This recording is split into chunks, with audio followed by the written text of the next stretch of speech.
Hai, selamat datang kembali di dunia manhwa. Halo guys, bagaimana nih kabar kalian semuanya? Semoga baik-baik saja terus ya. Semoga sehat selalu dan kabar baik dan nasib baik selalu ada pada kalian semuanya. Amin. Hehehe. Oke lah, kali ini Mimin bakal lanjutin manhwa kesukaan kalian guys, Rebirth City Deity. Penasaran bukan kelanjutan ceritanya? Oke lah, yuk.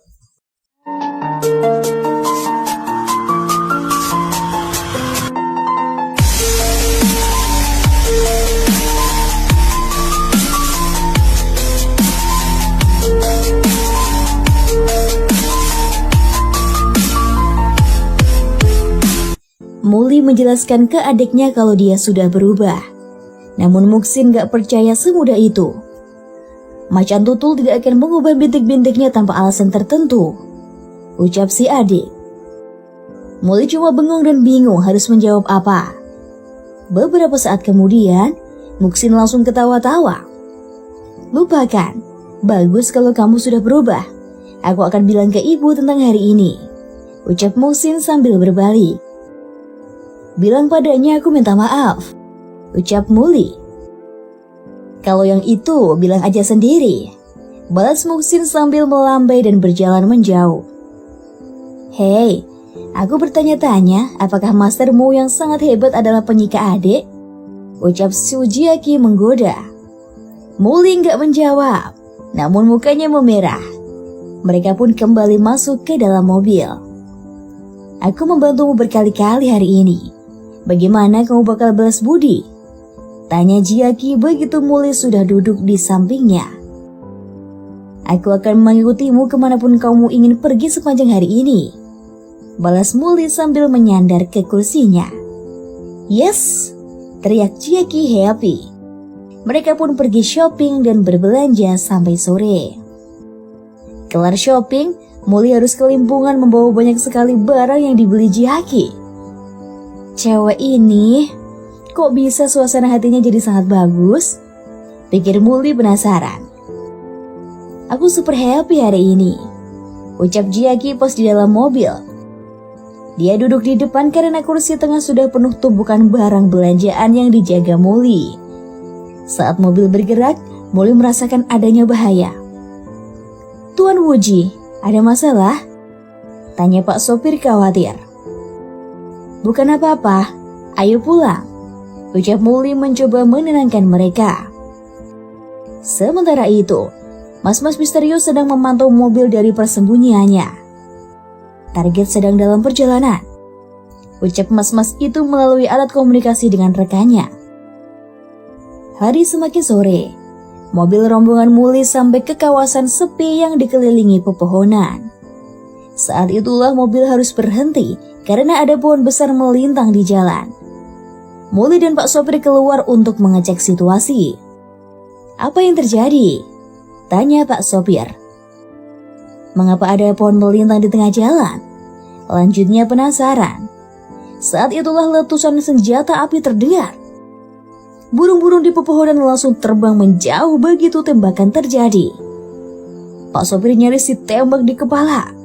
Namun mendadak peluru itu terhenti di udara. Tuan Wuji, itu, ucap Pak sopir panik pas melihat peluru berhenti di udara. Muli cuma senyum. Di sampingnya juga ada peluru yang sudah berhasil dihentikan di udara. Halah, menggunakan trik semacam ini. Ya udah, aku akan bersenang-senang denganmu, pikir Muli.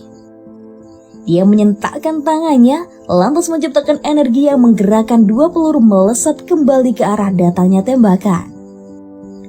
Peluru melesat dan mengenai kepala para penembak. Langsung saja dua mas-mas misterius innalillahi oleh peluru mereka sendiri. Saat itulah Jiaki yang sejak tadi turu terbangun karena dengar ribut-ribut. Sangat berisik, ada keributan apa? Tanyanya sambil kucek-kucek mata dan membuka pintu. Paman Kuan, kenapa duduk di situ? Tanyanya ke Pak sopir. Melihat Jiaki keluar dari mobil, Paman Kuan langsung khawatir. Nona, kembalilah ke dalam, ada penyergapan, teriaknya panik. Apa? Di mana mereka? Tanya Jiaki khawatir. Saat itulah hidungnya mencium sesuatu. Kenapa ada bau aneh? Ucapnya penasaran. Dalam sekejap Jiaki dan Paman Suan tersungkur karena menghirup asap misterius itu. Oh tidak, ini gas halusinogen, pikir Muli. Dia masih berdiri tegak dan tidak terpengaruh gas itu sama sekali. Sepertinya aku harus memperlihatkan beberapa skill, lanjutnya dalam hati. Beberapa saat kemudian, segerombolan mas-mas mendekati mobil begitu gas halusinogen memudar. Di mana dia? Tanya salah satu dari mereka. Setelah mencari, mereka pun menemukan Jiaki yang tergeletak tak berdaya di tanah. Saat didekati, Jiaki masih setengah sadar.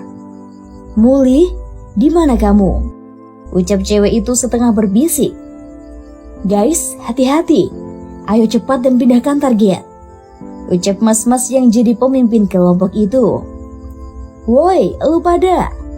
Ucap Muli dari belakang mereka semua. Kalian berasal dari organisasi mana? Tanyanya. Langsung aja semua mas-mas itu kaget dan menoleh ke belakang. Kampret, orang ini mencoba untuk menangkap kami semua dalam satu gerakan, pikir pemimpin kelompok. Bocah ini, kau sendirian. Aku tak percaya kau bisa mengatasi kami semua, teriak mas pemimpin. Ayo guys, bunuh orang itu, perintahnya ke para anak buah. Langsung saja para mas-mas di sana keroyokan mengepung Muli. Hilih, sampah tetaplah sampah, ucap Muli sambil mengeluarkan selembar daun. Dia maju dan menyerang para mas-mas dengan selembar daun itu. Dasar bego, ucapnya seusai membasmi para mas-mas dengan selembar daun. Dibunuh dengan daun? Ucap mas pemimpin gak percaya. Kenapa ada seorang master sepertimu di Longsan City? Tanyanya kepada Muli. Kau belum menjawab pertanyaanku tadi.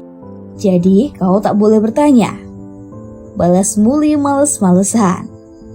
Biar ku tanya kau sekali lagi. Kalian berasal dari organisasi mana? Lanjutnya dengan tegas.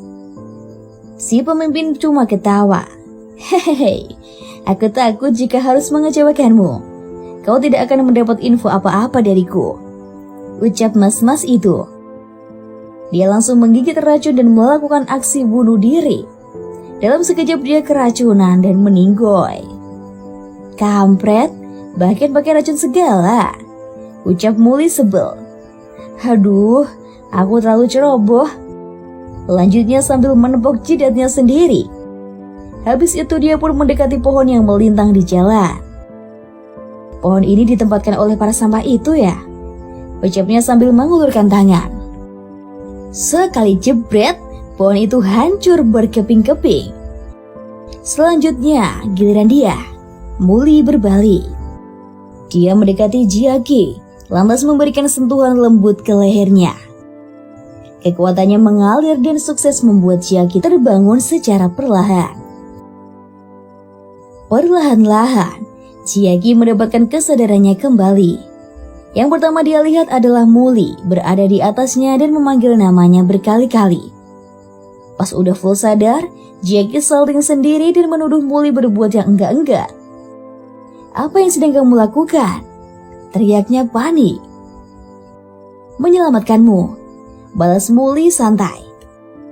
Jiaki melihat ke sekeliling dan langsung syok melihat banyak mayat berserakan di sana sini. Mereka ini, ucapnya ngeri. Mereka adalah pembunuh bayaran, ucap Muli sambil menyadarkan Paman Xuan. Pas bangun Paman Xuan langsung berteriak panik. Apa yang terjadi? Dia syok melihat para penyerang sudah terkapar di jalanan. Kita akan membahas ini begitu kembali di rumah, ucap Muli. Mereka semua pun melanjutkan perjalanan. Sesampainya di rumah, Muli segera melakukan pertemuan dengan Suen dan Li Yue. Begitu mendengar cerita Muli, Suen bertanya-tanya, apakah para penyerang itu berasal dari klan pembunuh? Muli memberitahunya bahwa di pergelangan tangan para komplotan itu terdapat semacam tato berbentuk daun. Api tidak berpikir klan pembunuh akan menggunakan metode curang semacam ini, ucap Muli. Master Lin tertegun sesaat. Daun? Pikirnya penasaran. Aku pernah mendengar yang seperti itu sebelumnya. Namun apa? Sepertinya aku tidak ingat di mana mendengarnya. Lanjutnya dalam hati. Sepertinya Jiagi telah menjadi target bagi orang lain. Lebih baik kita membiarkannya keluar rumah, ucap Suen. Master Lin langsung mengangguk. Lebih baik mengambil tindakan pencegahan. Padahal sebelumnya, Master Lin yang paling setuju Jiagi harus dibebasin. Ya, kita tidak boleh ceroboh, ucap Muli. Tuan Su, apakah mungkin bagimu untuk menyediakan beberapa perhiasan batu giok untuk diriku? Lanjutnya, perhiasan giok? Tanya Suen. Langsung saja dia memanggil kepala pelayan. Kepala pelayan, ambilkan beberapa perhiasan giok untuk Tuan Wuji, perintahnya. Siap, komandan, balas si cewek semlihui itu. Beberapa waktu kemudian, si cewek balik sambil membawa beberapa perhiasan giok. Ini bagus, ucap Muli pas melihat yang dibawa kepala pelayan. Apakah Tuan Wuji berpikir untuk memberkati giok ini? Untuk menangkal kejahatan? Tanya Suen ke Master Lin. Memberkati untuk menangkal kejahatan adalah perkataan yang digunakan para dukun palsu. Mereka yang berlatih seni bela diri gak percaya sama hal begituan, balas Master Lin. Maaf, saya sudah melebih-lebihkan pendapat sendiri, ungkap Suen. Sementara itu, Muli cuma senyum-senyum sendiri. Malamnya, dia bersemedi sambil memberkati perhiasan batu giok itu. Pas udah kelar, dia langsung cabut ke kamar Jiagi. Dia mengetuk pintu dan Jiagi pun membukakan pintu untuknya. Apa yang kamu inginkan selarut ini? Tanya Jiagi. Pakai ini secara pribadi setiap saat, ucap Muli sambil memberikan gelang batu giok yang udah dia berkati. Jiagi langsung salting karena Muli memberinya perhiasan. Secara pribadi, apa yang kamu rencanakan? Ucapnya dengan muka memerah. Setelah itu Muli menemui Suen dan Master Lin. Dia menunjukkan beberapa batu giok yang sudah dia berkati. Tuan Wuji, apa ini? Tanya Suen penasaran. Pengawal, pinjamkan aku pistolmu, ucap Muli ke salah satu pengawal. Ini, Tuan Wuji, ucap si pengawal sambil memberikan pistolnya. Habis itu Muli melempar salah satu perhiasan giok ke udara. Begitu melayang, Muli melancarkan tembakan ke perhiasan itu. Sebuah perisai goib muncul dan membuat peluru terpental menjauh. Makjos, ucap Master Lin takjub. Muli pun menangkap kembali perhiasan yang dia lemparkan. Saat itulah perhiasan giok itu pecah berkeping-keping. Itu hanya bisa digunakan sekali ya, ucap Suen. Satu penggunaan setara dengan satu kehidupan. Jenis harta karun ini tidak bertahan selamanya, timpal Master Lin. Siapa bilang? Balas Muli. Ini hanya untuk tujuan ilusi. Itulah kenapa hanya bisa digunakan sekali. Dia meletakkan pecahan batu giok ke wadahnya. Apa? Ucap Suen dan Master Lin bersamaan. Inilah produk sebenarnya. Benda ini bisa digunakan 4-5 kali, ucap Muli sambil menunjukkan pesan perhiasan lain yang sudah dia berkati. Gak bisa dipercaya, ucap Master Lin. Tuan Wuji, apa mungkin memberikan putriku salah satu dari ini? Tanya Suen. Aku sudah memberi Sujiaki miliknya sendiri, balas Muli. Bolehkah minta tolong mengirimkan perhiasan batu giok ini ke ibu dan adikku, lalu simpan satu untukmu, lanjut Muli. Tentu, akan kulakukan secepatnya, balas Suen sigap. Terima kasih, ucap Muli. Besoknya Jiaki senyum-senyum sendiri sambil melihat gelang giok pemberian Muli. Namun dia gengsi dan melempar gelang itu. Apaan? Memintaku menggunakannya ini setiap hari? Aku tak akan melakukannya, ucapnya sambil minggat. Mau pergi kemana? Tanya Suen pas melihat putrinya mau minggat. Main, balas Jaki bodoh amat. Terlalu berbahaya di luar, jangan jadi pembangkang, pinta si bapak. Bodoh amat, aku pengen main, balas Jaki sambil terus ngacir. Dia gak pakai gelang batu giok ya? Pikir Muli sambil meminum teh.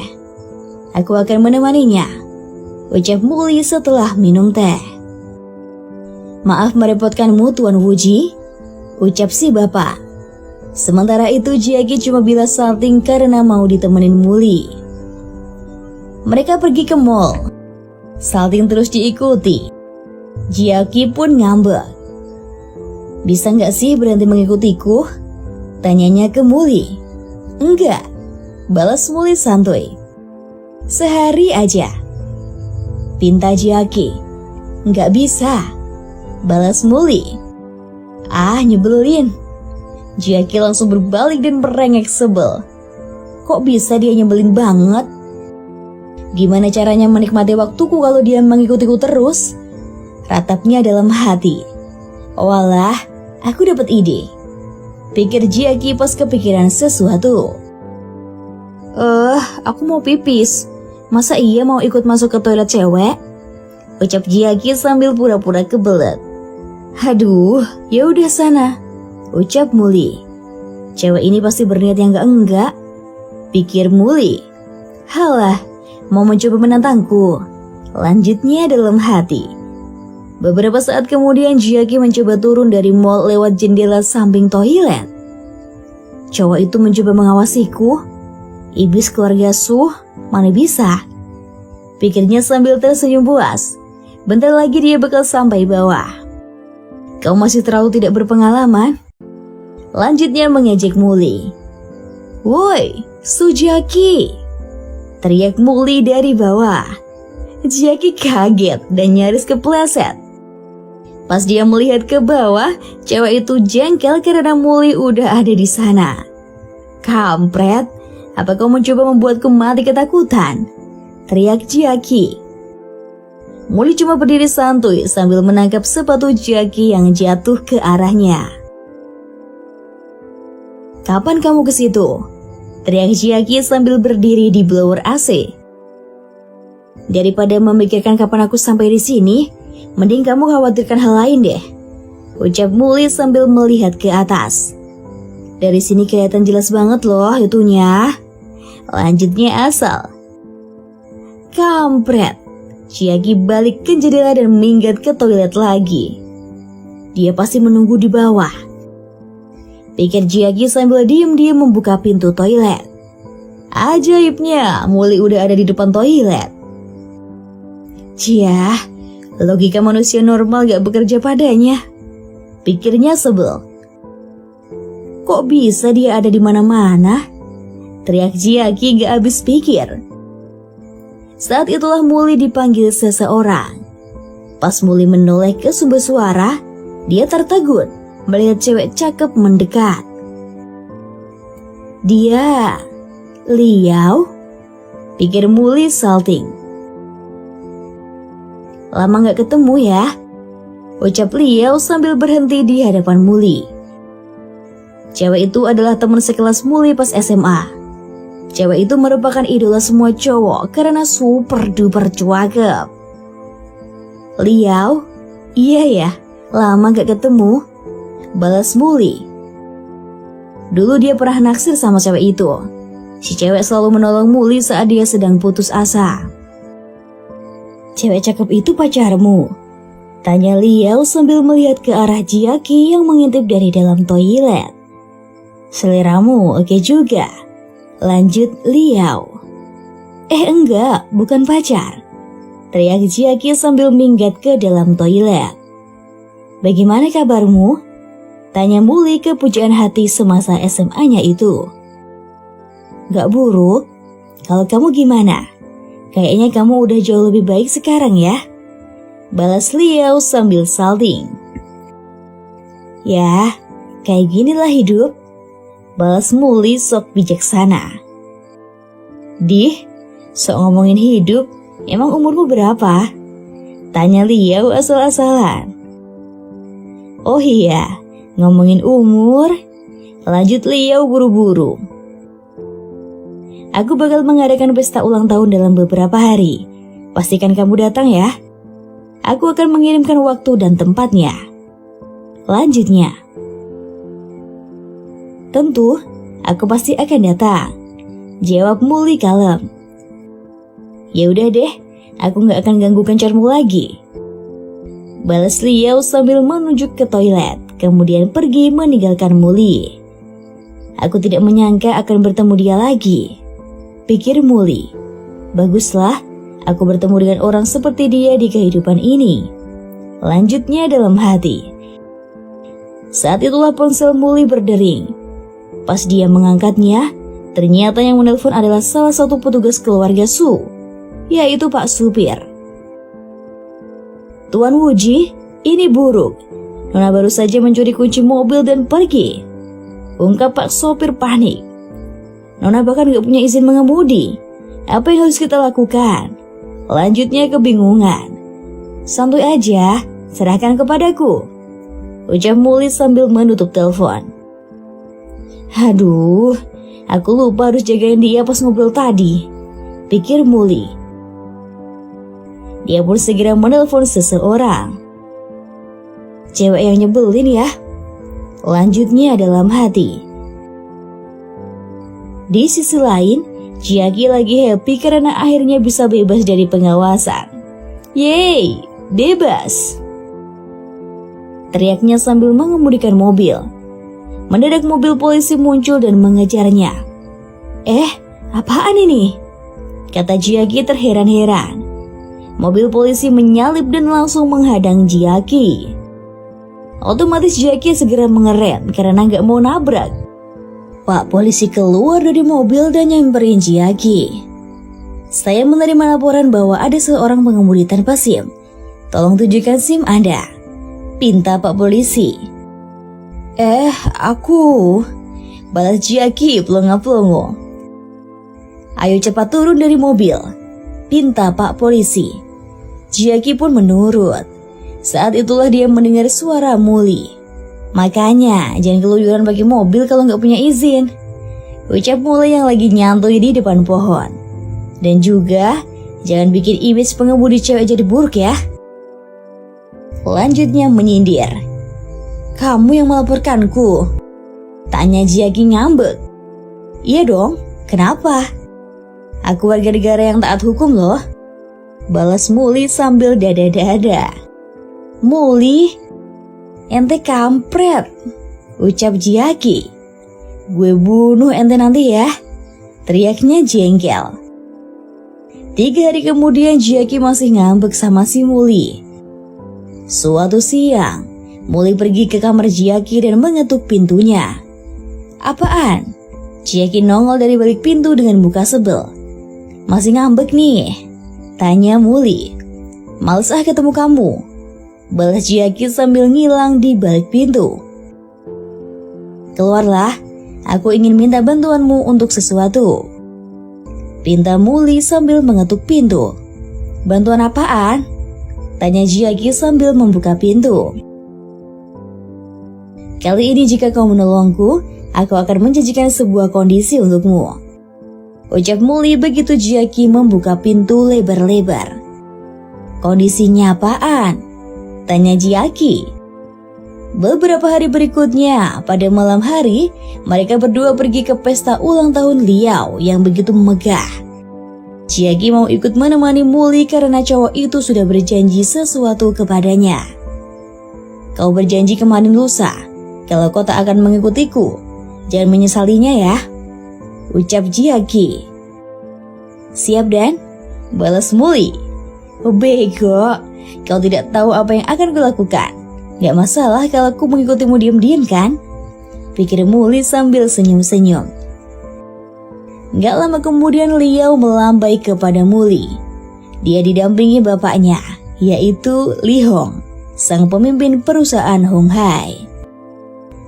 Muli dan Chiaki pun menemui mereka. Senang melihatmu, selamat ulang tahun, ucap Muli. Sementara itu Jiaki cuma diem dan mengamati Lia Yao. Oh, ini ceweknya, pikir Jiaki. Hai, aku Liao. Aku dulu teman sekelas Muli, ucap Liao kepada Jiaki. Halo, namaku Su Jiaki. Aku majikannya Muli, balas Jiaki asal-asalan.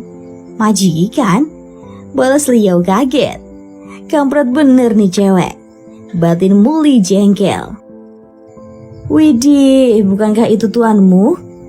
Ucap sebuah suara. Muli kenal betul suara menyebalkan itu. Aku gak menyangka kau datang ke pesta ulang tahun Yao Yao, ucap mas-mas yang nongol di dekat Muli. Dia adalah Wu Ming, cewek super sombong, tukang bully dan pernah memfitnah Muli mencuri dompet. Sejak insiden itu Muli selalu ketiban sial terus-menerus. Aku gak pernah melupakan hari saat aku dihina, pikir Muli jengkel. Bagaimana kabarmu sekarang?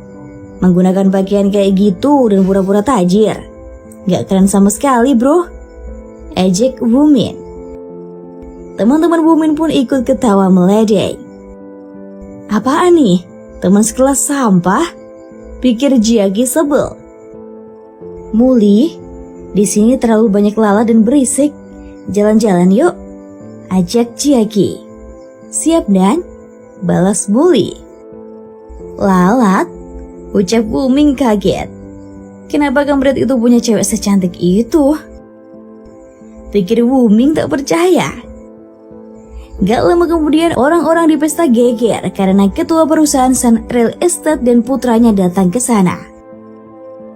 Sun Dafu, si ketua Sun Real Estate, nyamperin Li Hong dan minta maaf karena telat datang.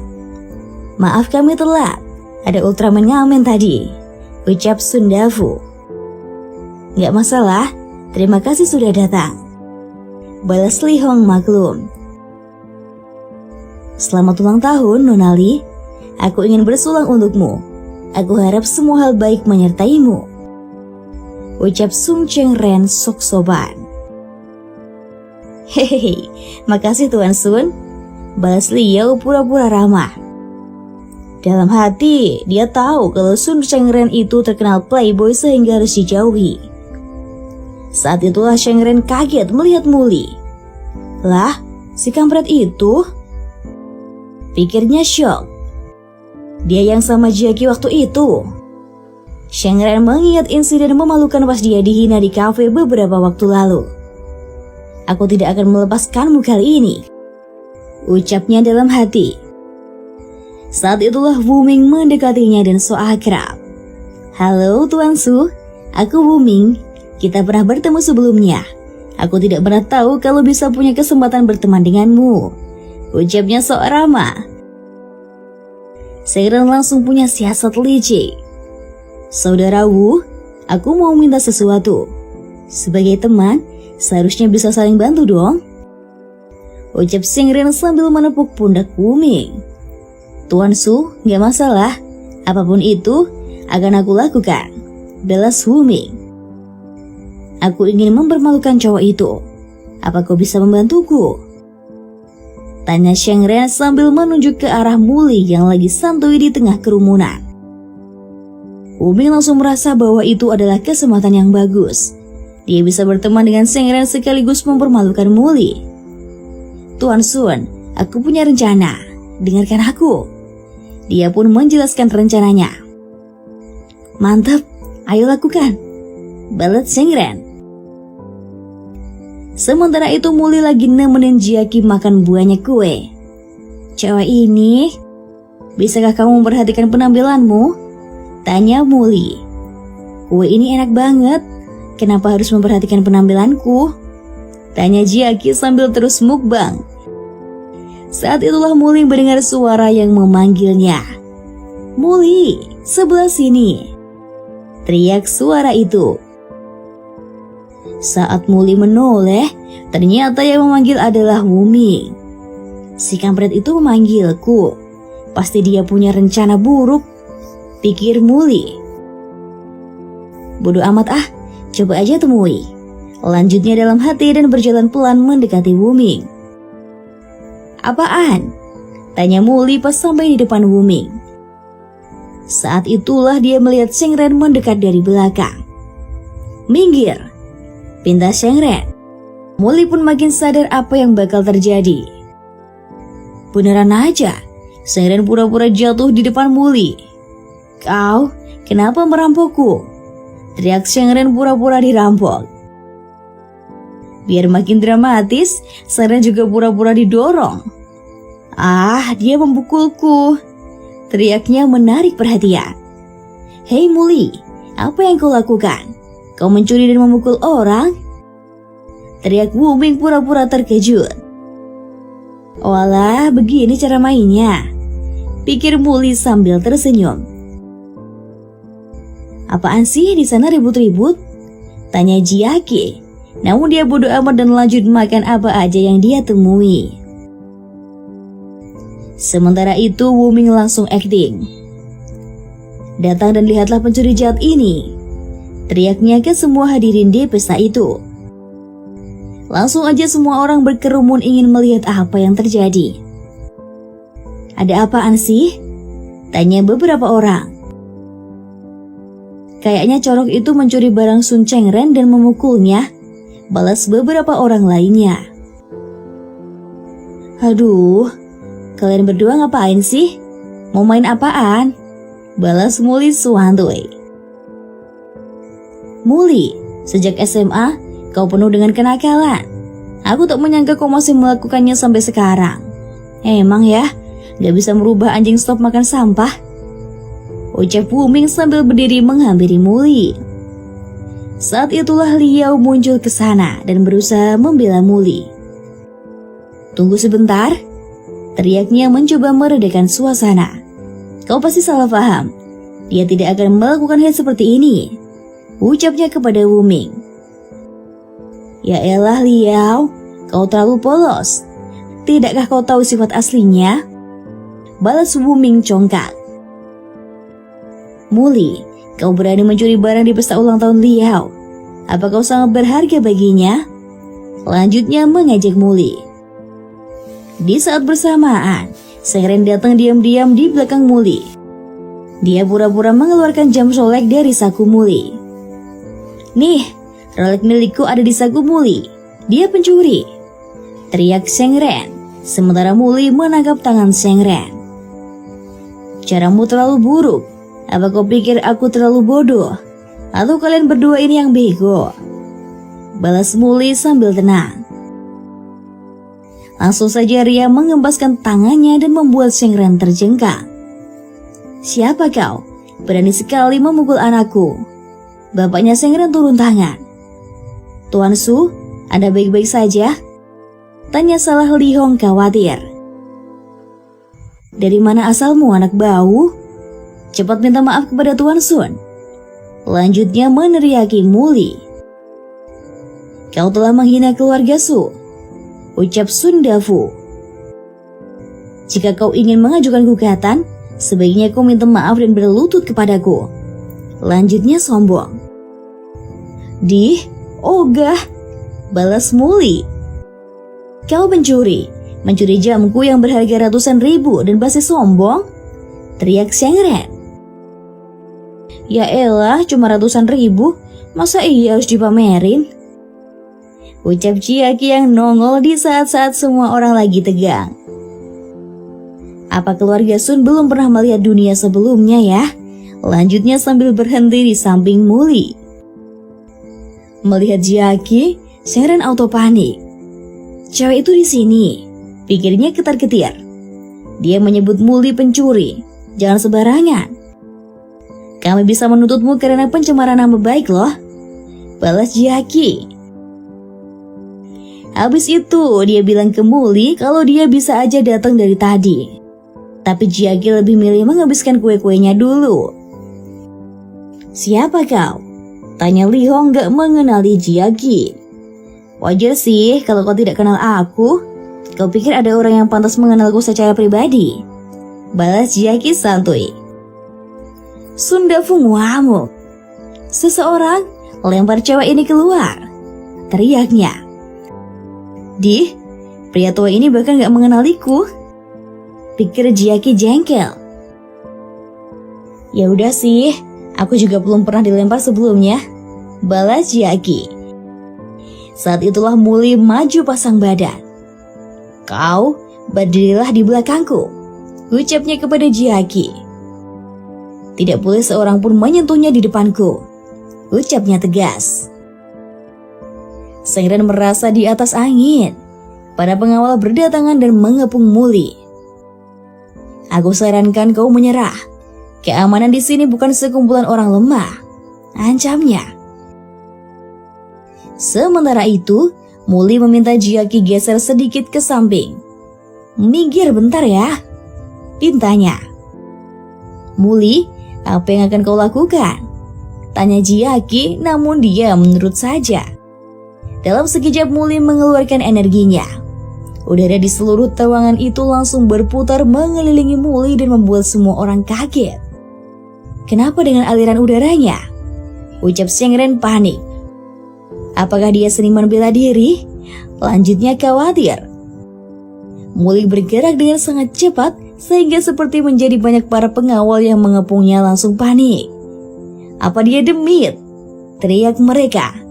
Mati aja sono, ucap Muli. Dalam sekejap, dia ngebukin semua pengawal yang ada di sana. Begitu para pengawal ambruk, Muli langsung nongol di belakang Sengren.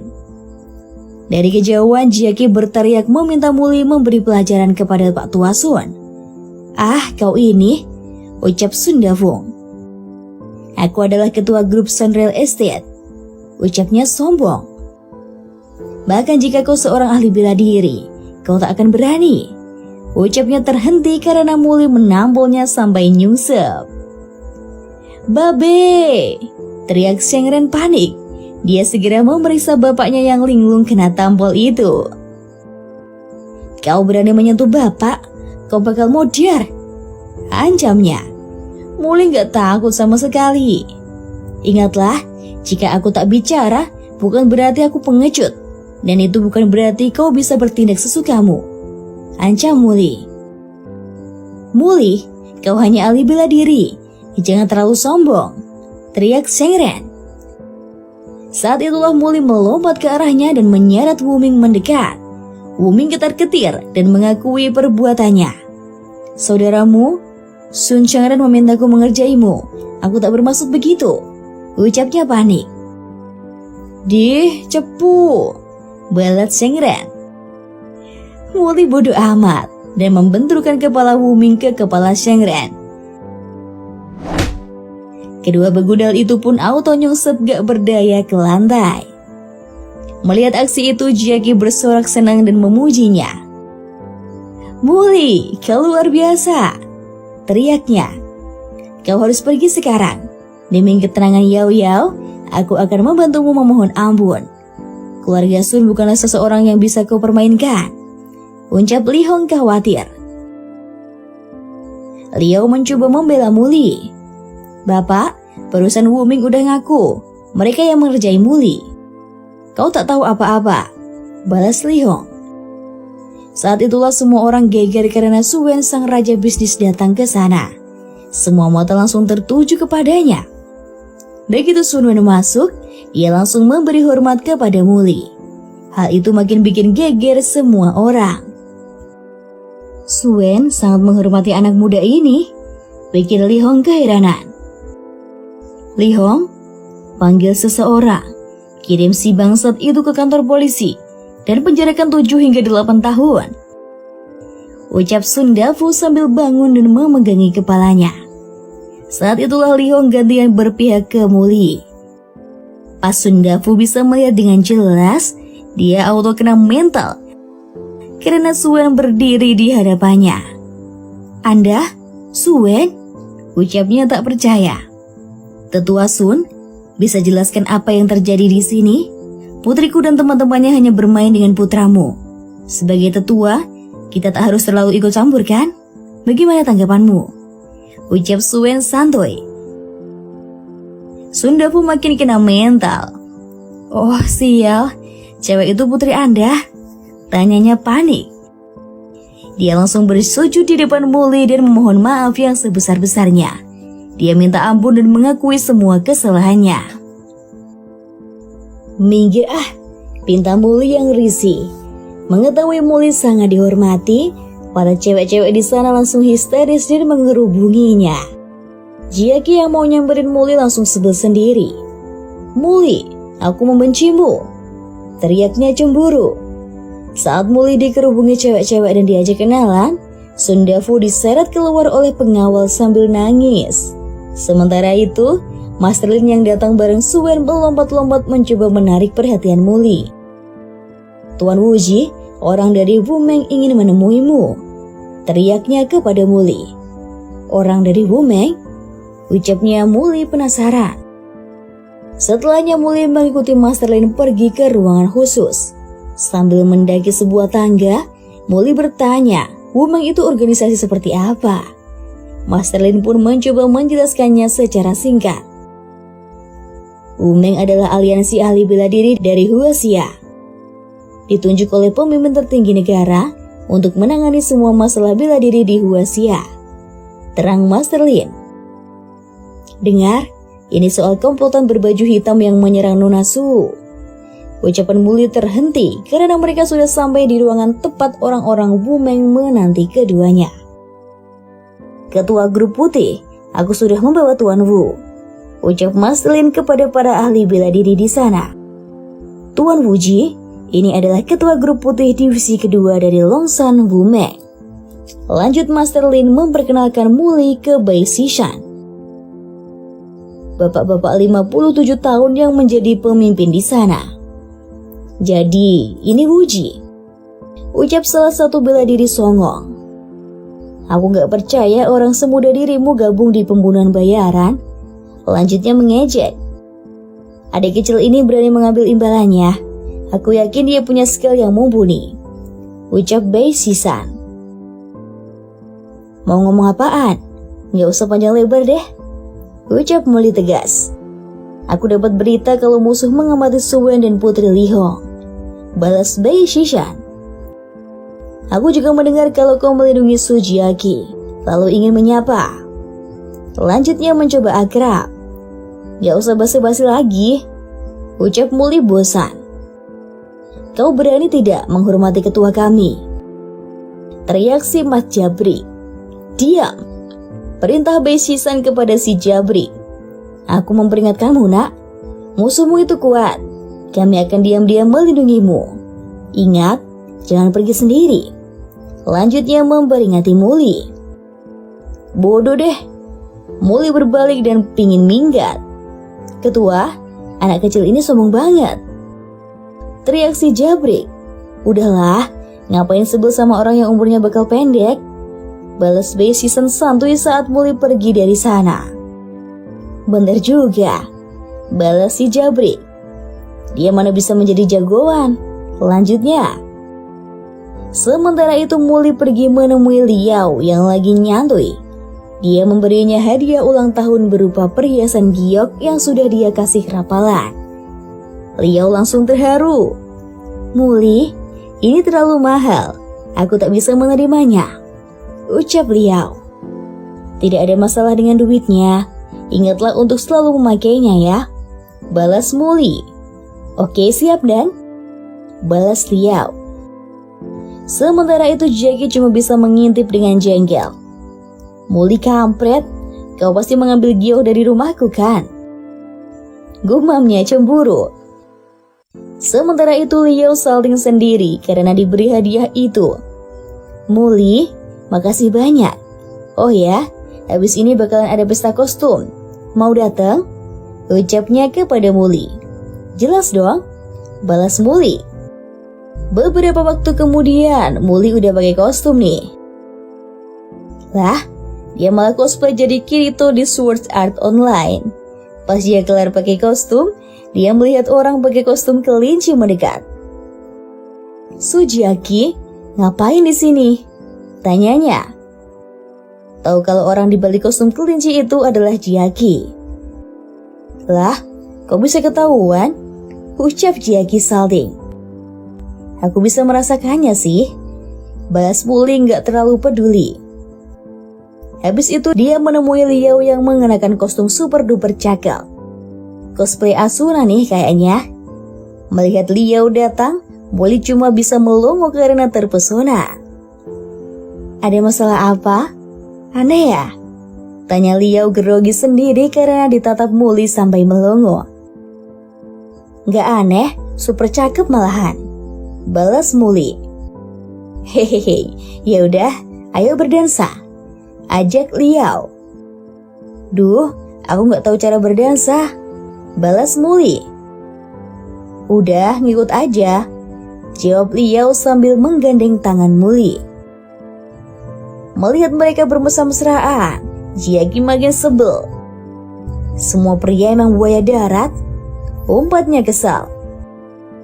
Mendadak lampu di seluruh ruangan mati. Para hadirin mulai bertanya-tanya, kok lampunya mati? Beberapa khawatir, namun beberapa merasa kalau itu bagian dari pertunjukan. Mendadak Muli mendengar teriakan cewek. Dia pun langsung waspada. Siapa kau? Muli, tolong aku, teriak suara itu. Dari suaranya, sudah pasti dia adalah Su Jiaki. Muli harus segera bertindak. Dia meminta Liao untuk tetap di sana. Sementara dia akan pergi dan menyelidiki apa yang terjadi. Liao pun mengerti dan meminta Muli untuk berhati-hati. Begitu Muli pergi, beberapa orang datang dan bersiap menyergap Liao. Sekarang kau sendiri, teriak komplotan itu. Liao kaget, namun kalung giok pemberian Muli langsung bereaksi. Cahaya terang muncul dan membentuk perisai yang melindungi cewek itu. Ada kekuatan yang melindunginya dari dekat, ucap Liao terkejut. Para komplotan yang berusaha menangkapnya pun tak bisa melanjutkan aksi mereka. Di sisi lain, dua orang anggota komplotan sudah membawa Jiaki pergi. Mereka menemui pimpinan geng yaitu Hong Quan. Menculik Putri Li gagal, tanya Hong Quan saat anak buahnya hanya membawa Jiaki. Tuan, geng Wu Meng ada di sini. Kami hanya bisa melakukan sejauh ini, ucap salah satu mas-mas. Saat itulah Bai Shisan nongol di sana. Hong Quan, kau masih belum mati. Hari ini di tangan Longsan Wu Meng, aku tak akan membiarkanmu hidup, ucapnya percaya diri. Hong Quan pun berpaling menghadap Bai Shisan. Kau telah memimpin Wu Meng untuk menghancurkan komplotan Asasia milikku. Hari ini, kau akan membayarnya dengan darah, ancamnya kepada Bai Shisan. Halah, aku tak peduli dengan hutang-hutangan. Muli berjalan mendekati mereka. Tapi jika kau tidak mengembalikan Jiaki, aku akan membuatmu menyesalinya, ancam Muli tegas. Melihat Muli datang, Bai Shisan malah khawatir. Dia segera meminta Muli menjaga jarak. Wuji, minggir. Hong Quan dan aku memiliki kekuatan yang sama. Kau hanya akan mati, ucapnya memberi peringatan. Ya udah, aku akan memberimu waktu 1 menit, ucap Muli. Setelahnya Bai Shisan maju dengan kekuatan penuh menghadapi musuh bebuyutannya. Keduanya pun beradu pukulan. Namun Hong Quan merasa lebih pede dalam pertarungan itu. Bai Shisan, kau meremehkanku, ucapnya sombong. Keduanya pun saling melempar pukulan maut. Namun belum ada satu pukulan yang melukai satu sama lain. Sampai akhirnya, Hong Quan mencabut belati yang sejak tadi dia sembunyikan. Sekali jebret, dia berhasil melukai Bai Shisan. Ah, kampret kau, umpat Bai Shisan karena lawannya bermain curang. Dalam pertarungan, menipu itu bukan hal buruk, ucap Hong Quan. Sekarang kau akan mati, ancamnya bersiap menghadapi Bai Shisan. Belum juga membunuh, Hong Quan langsung terhempas menjauh karena ditendang Muli yang muncul secara mendadak. Hong Quan melesat cepat dan nyungsep ke bentur dinding. Sudah kubilang kalau aku hanya memberimu waktu 1 menit, ucap Muli kepada Bai Shisan. Sementara itu, Hong Kuan terkapar tak berdaya setelah ditendang Muli. Saat itulah Bai Xishan baru sadar kalau Muli sangatlah kuat. Duh Gusti, dia kuat banget, kekuatannya melebihiku. Pikirnya shock. Hong Kuan kepayahan. Meski sempoyongan, dia mencoba bangkit. Siapa pria ini? Ucapnya penasaran. Dia pun menelan pil sakti yang membuatnya bisa masuk ke mode brutal. Tubuhnya membesar dan kekuatannya bertambah berkali-kali lipat. Aku tak tahu seberapa jauh kekuatanmu sekarang. Tapi setelah memakan obat ancestral, kau hanyalah serangga di mataku saat ini. Ucapnya penuh percaya diri. Muli pun melesat cepat ke arah Hong Kuan. Kau kebanyakan ngomong, ucapnya sambil menerjang Hong Kuan. Sekali jebret, Hong Kuan dalam mode mengamuk itu langsung nyusep tak berdaya. Tanah di bawahnya ambrol dan Hong Kuan abiar terjepit reruntuhan. Bai Xishan makin kena mental. Dia bahkan lebih kuat dari monster itu. Siapa sebenarnya pria ini? Ucapnya gak habis pikir. Muli bangkit. Dia melihat ke sekeliling. Dan celakanya dua anak buah Hong Kuan sudah membawa pergi Jiaqi. Keduanya sudah ada di mobil. Dan Jiaqi disekap di kursi belakang, terikat dan mulutnya disumpal sehingga tak bisa berbuat apapun. Sepanjang perjalanan, mas-mas di samping Jiaqi gak bisa menahan nafsunya lagi. Dia pengen banget menikmati tuh cewek. Duh, cewek ini empuk banget. Aku gak tahan lagi. Ucapnya sambil mulai pegang-pegang. Jangan pegang-pegang, teriak Jiaqi yang sumpelan mulutnya udah dilepas. Buru-buru amat. Cewek ini punyanya leluhur. Kalau leluhur udah kalah menggenjot, maka kita bisa gantian. Ucap begundal yang nyetir mobil. Menjauh dariku, teriak Jiaqi panik. Muli, di mana kau? Pikir Jiaqi sambil hampir menangis. Saat itulah sebuah cahaya melesat mendahului mobil itu. Begundal di samping Jiaqi kaget dan penasaran dengan apa yang barusan lewat. Sementara si sopir malah belum ngeh. Apa kau sangat ingin mencicipinya? Ya, apa boleh buat sih? Ucap si begundal di kursi depan. Sementara itu Muli sudah nongol di depan mobil. Dengan kekuatannya, dia bisa menahan laju mobil yang melesat di depannya. Salah satu begundal nekat keluar dari mobil sambil membawa senjata. Kampret, gue tembak juga loh, umpatnya. Begitu keluar, dia segera melancarkan tembakan beruntun ke arah Muli. Namun Muli bergerak sangat cepat dan menghindari semua peluru. Sebel tembakannya gak ada yang kena, si begundal membawa Jiaqi keluar. Cewek itu ternyata pingsan dan dengan gampang digendong si begundal. Dia membawa Jiaqi ke tepi jurang dan mengancam Muli agar jangan macam-macam. Jangan mendekat atau aku akan melemparnya ke laut dan menjadikannya makanan buaya, ancamnya. Aduh, masa berani? Ucap Muli santuy. Jangan mendekat, kau tidak mempercayaiku? Ancam si begundal. Nih gue lempar, teriaknya sambil melempar Jiaqi ke laut. Cari mati. Muli menghajar si begundal sampai ambyar. Habis itu dia melompat menyusul Jiaqi. Begitu berhasil menangkap si cewek, Muli pun melayang di udara. Setelahnya dia membawa Jiaqi ke atas. Jiaqi setengah sadar dan merasa nyaman dengan kehangatan dari sosok yang menyelamatkannya itu. Beberapa waktu kemudian, Muli sudah sampai di rumah keluarga Su. Jiaqi juga sudah berbaring di kasurnya. Tuan Su, apa kau punya informasinya? Tanya Muli ke bapaknya Jiaqi. Penyerang menggunakan racun untuk bunuh diri, termasuk Hong Kuan, balas Suen. Muli pun mencoba memutar otaknya. Sepertinya ini saatnya kita mulai menggores lagi, pikirnya baik-baik. Saat itulah Jiaqi tersadar sepenuhnya. Muli, teriaknya. Bisakah kau mendekat kemari? Pintanya dari kasur. Muli pun mendekatinya. "Bagaimana keadaanmu? Sekarang sudah lebih baik?" tanya Muli pelan. Jiaki bangkit dan langsung mencekik Muli karena sebel sama itu cowok. "Ampun," pinta Muli pasrah. "Muli, kau tidak bisa dipercaya. Katanya mau melindungiku," ucap Jiaki ngambek. "Jiaki, kalau bukan karena Tuan Wuji, kau tidak akan ada di sini." Sang ayah mencoba menjelaskan situasinya. "Tidak, ini salahku. Aku pasti akan melindungimu lain kali," ucap Muli mengakui kesalahannya. Saat itulah Jiaki menyadari sesuatu. "Jadi orang itu adalah Muli?"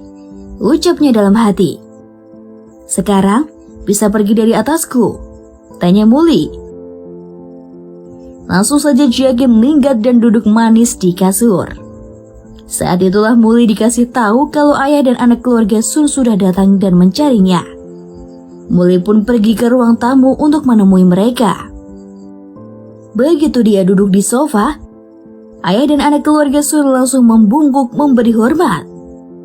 "Tuan Wuji, kejadian terakhir kali, ayah dan aku buta karena tidak mengenalimu," ucap Sengren penuh hormat. "Tuan Wuji, tolong terima ini sebagai bahan pertimbanganmu," ucap Tuan Sun sambil memberi cek bernilai duit super banyak. "Ya udah, taruh sini," ucap Muli. "Habis ini, kalau kalian berani menggangguku lagi, aku tidak akan pernah membiarkannya berakhir cuma karena duit," lanjutnya mengancam. Ayah dan anak keluarga Sun berjanji gak bakal bikin onar lagi. Habis itu mereka pun minggat. Seperginya mereka, Muli mulai cemas. Menurutnya, dalam waktu dekat Fengsi pasti akan beraksi. Siangnya dia pergi ke warnet. Sambil menjelajah situs di Yuan, dia pun mencari informasi mengenai Fengsi. Di situs itu dia mengetahui kalau Fengsi sudah kembali dari luar negeri, dan tujuan berikutnya adalah menghabisi Jiaki. Orang-orang yang aktif di situs itu mulai mengasihani Muli yang akan berhadapan dengan Fengsi. Saat itulah Muli membuat taruhan di forum itu tentang siapa yang akan menang. Mayoritas langsung memilih Fengsi. Muli sih santuy aja meski hanya dia yang bertaruh untuk dirinya sendiri. Di sisi lain, Suen yang mengetahui tentang taruhan itu langsung all in bertaruh untuk Muli. Beberapa waktu kemudian, Muli dan Jiaki berada di taman. Muli melihat ke sekeliling dan penasaran apakah Fengsi akan menyerang tak lama lagi atau tidak. Dan jawabannya pun lanjut ke video selanjutnya ya guys. Hehehe. Terima kasih buat kalian semua yang udah nontonin dari awal sampai akhir ya. Terima kasih juga karena udah like, komen, dan subscribe. Tapi tetap jangan lupa dong buat share ke teman-teman kalian semuanya agar tidak ketinggalan cerita manhwa dari Warung Cerita. Oke lah, bye-bye.